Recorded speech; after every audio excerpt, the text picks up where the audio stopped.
Keserəm yollarını, sarıyıb qollarını, sevgim ilə hörərəm sağını sollarını. Heç kimə baxmayasan, sözümdən çıxmayasan, səni elə yandıraram, yandırıb yaxmayasan. Hər kəsə kör olmuşam, tək sənə vurulmuşam. Yoxluğunla vuruşub ah nə qədər yorulmuşam. Bir daha getməyəsən, belə incitməyəsən, məni qısqandıraraq bir də dəli etməyəsən.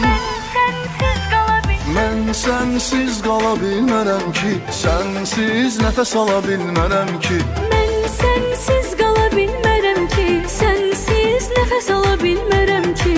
Əhdimdən caya bilmərəm ki, o gözlərə qıya bilmərəm ki.